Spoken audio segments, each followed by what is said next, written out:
नमस्कार दर्शक बंधु आपण को आम चैनल को स्वागत।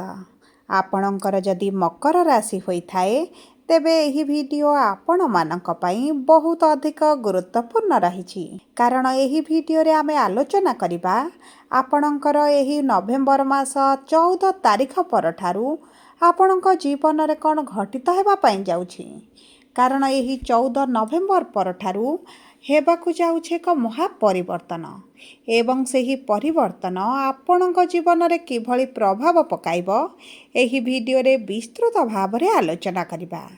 देखंतु दर्शक बंधु एही नवेम्बर मासर राशिफलटी अन्य मास गुड़िक परि सामान्य राशिफल नुहे कारण एही मास 14 तारिख दिन गुरुଙ୍କ चलनरे हेबाकु जाउछि एक बड़ परिवर्तन एवं गुरु आसुछंती 12 वर्ष परे तांकर उच्च स्थिति को एवं एही उच्च स्थिति रे गुरु नेबे बक्री मोड़ जहा फल रे आपणक जीवन रे जहा भी शुभाशुभ फल बाकी रही जाइथिला गुरु आसुछंती ताकू पूरण करिबा पई।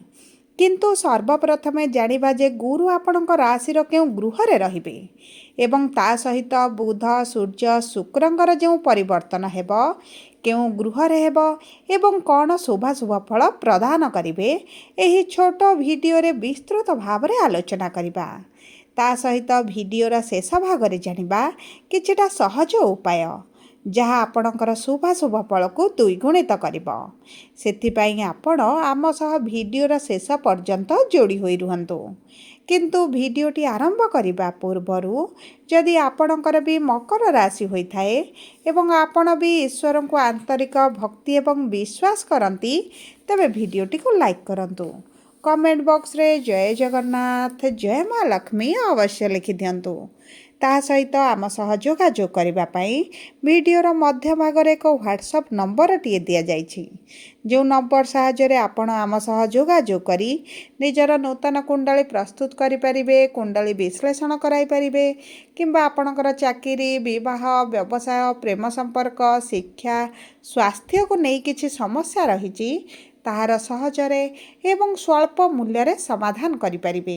सेथिपाई आपण आम सह वीडियोर शेष पर्यंत जोड़ी होई रुहंतु। ता सहित दर्शक बंधु जदि आपण आपणकर पर्सनल राशि लग्न नक्षत्र अनुसार 2026 वार्षिक राशिफल विषय जानिबा पई चाहुचंती तेबे आपण आमर व्हाट्सएप नंबर आम सह जोगाजोग करंतु। आपणकर पर्सनल वार्षिक राशिफल रिपोर्ट आम ठारू पाई परिबे। सेथिपाई आपण आम सह शेष पर्यंत जोड़ी होई रुहंतु। एबे आसंतु कार्यक्रमटी को आगो को बढ़ाइबा एवं सर्वप्रथमे जानिबा आपणक राशि रे नवग्रहंकर स्थितिटी किभଳି रहुची। देखंतु आपणकर द्वितीय गृह रे राहु तृतीय गृह रे शनि सप्तम गृह रे देवगुरु बृहस्पति अष्टम गृह रे केतु दशम गृह रे सूर्य एवं शुक्र एवं एकादश गृह रे बुध एवं मंगल विराजमान करिछंती जहा फल रे सेही गृह गुड़िकरे सेमानंकर प्रभाव अधिक रहिब।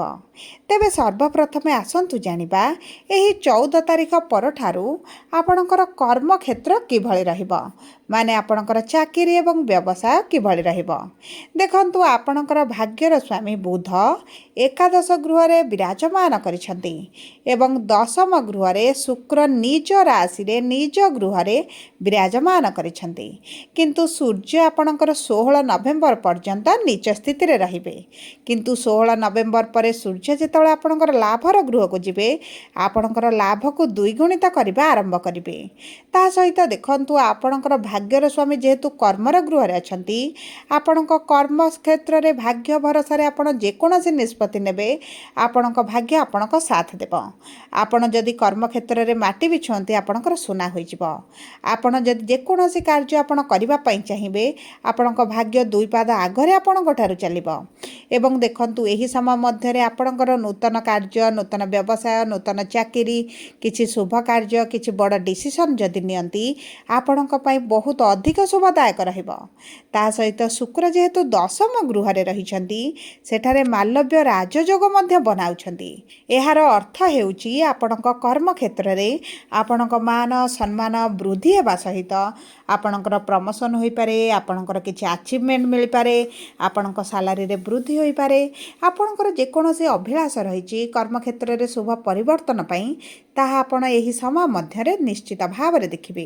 ता सहित जदि आपण नूतन व्यवसाय आरंभ करने चाहूँगी किंबा व्यवसाय को बढ़ावा चाहूँगी, नूतन व्यवसाय को विस्तार करने चाहूँगी, तेबे आपणक बहुत भल समय रही। यही समय मध्य आपण बहुत अधिक अर्थ रोजगार करेंगे। एवं जदि आपण यही 16 नवेम्बर पर अर्थ इन्वेस्ट करती तेबे आपण को से बहुत अधिक प्रॉफिट मिल। आपणकर पूर्वर जो व्यवसाय लॉस देखुले से लॉस आपणकर निश्चित भाव में बदल जाव। आपणकर अर्थहानि होता, आपण व्यवसाय मांदार चलता, आपण निश्चित भाव में शुभ परिवर्तन देखिए। विशेष भाव में जदि आप पार्टनरशिप रे किसी व्यवसाय कार्य करुँच तेबे आपण को आकाश छुआ सफलता प्राप्ति हेब। आपण जदि पार्टनरशिप रे व्यवसाय आरंभ करेंगे यही समय मध्य आपण शुभदायक रहिब।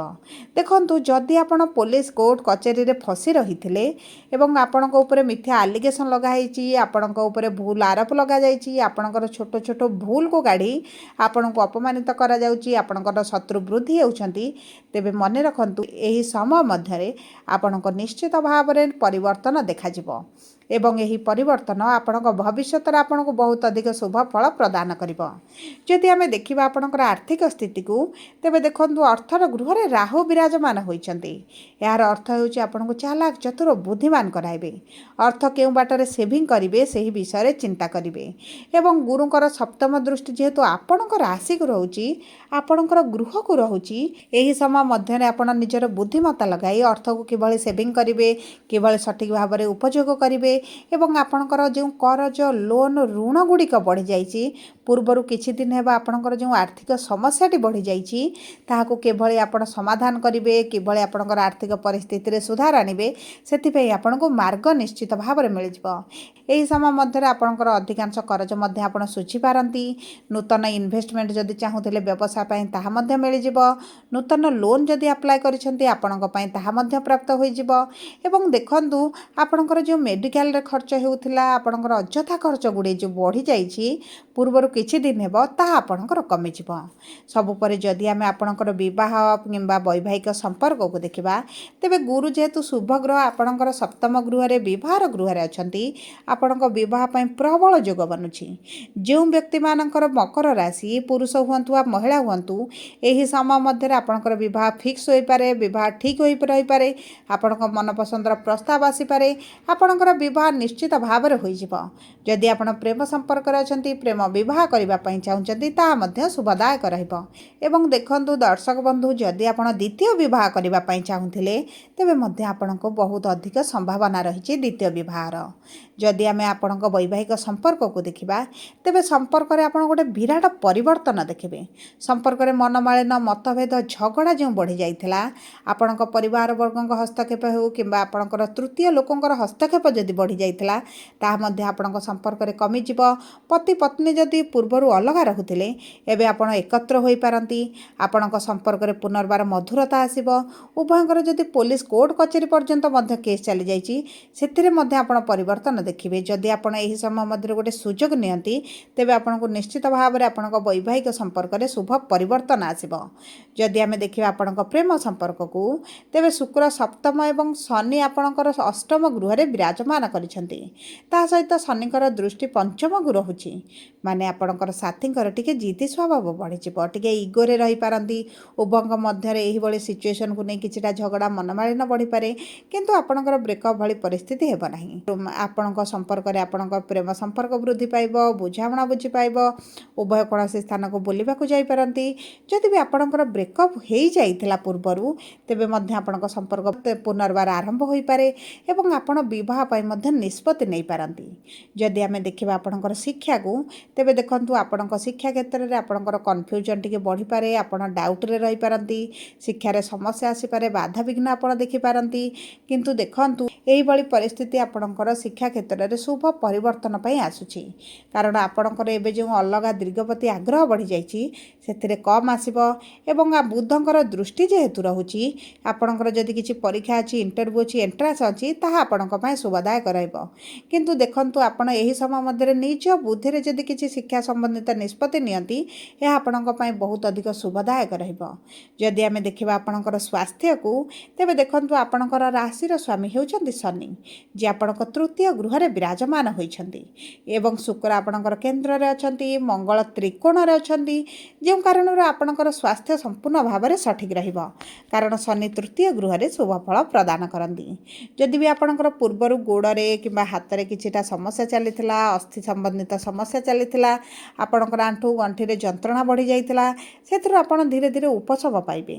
କିନ୍ତୁ 16 ନଭେମ୍ବର ପରେ ସୂର୍ଯ୍ୟ ଯେତେବେଳେ ଏକାଦଶ ଗୃହକୁ ଯିବେ, ଆପଣଙ୍କର ଟିକେ ଇନଫେକ୍ସନ୍ ବଢ଼ିପାରେ, ଆପଣଙ୍କୁ କିଛିଟା ଥଣ୍ଡା, ଜ୍ୱର, ଖାସ, ସର୍ଦ୍ଦି ଏହିଭଳିଆ କିଛିଟା ଋତୁକାଳୀନ ସମସ୍ୟା ଦେଖାଦେଇପାରେ।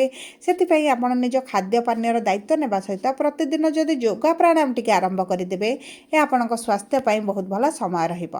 ଶୁଭାଶୁଭ ଫଳକୁ ଦ୍ୱିଗୁଣିତ କରିବା ପାଇଁ ଆପଣ ପ୍ରତିଦିନ ଶୁକ୍ରଙ୍କର ବୀଜ ମନ୍ତ୍ର 108 ଥର ପାଠ କରନ୍ତୁ। ଆପଣ ପକ୍ଷୀ କିମ୍ବା ମାଛକୁ କିଛିଟା ଖାଦ୍ୟ ଖାଇବା ପାଇଁ ଦିଅନ୍ତୁ। ବିଷ୍ଣୁ ସହସ୍ର ନାମ ପାଠ କରନ୍ତୁ। ଆପଣଙ୍କର ସମସ୍ତ ପ୍ରକାର ଦୁଃଖ, କଷ୍ଟ, ପୀଡ଼ା ଦୂର ହୋଇଯିବ ଏବଂ ହନୁମାନ ଚାଳିଶା ପ୍ରତିଦିନ ପାଠ କଲେ ଆପଣଙ୍କୁ ଶନିଙ୍କର ଯେଉଁ କ୍ରୂର ଦୃଷ୍ଟି ରହିଛି ସେଥିରୁ ଆପଣ ମୁକ୍ତି ପାଇବେ। ସବୁ ପରେ ଯଦି ଆପଣଙ୍କର ମକର ରାଶି ହୋଇଥାଏ, ଭିଡ଼ିଓଟି କିଭଳି ଲାଗିଲା କମେଣ୍ଟ ବକ୍ସରେ ଲେଖି ଜଣାନ୍ତୁ। ଯଦି ପ୍ରଥମ ଥର ଆମ ଚ୍ୟାନେଲକୁ ଆସିଛନ୍ତି, ଚ୍ୟାନେଲଟିକୁ ସବସ୍କ୍ରାଇବ୍ କରନ୍ତୁ। ପାଖରେ ଥିବା ବେଲ୍ ଆଇକନ୍କୁ ପ୍ରେସ୍ କରନ୍ତୁ। ଧନ୍ୟବାଦ।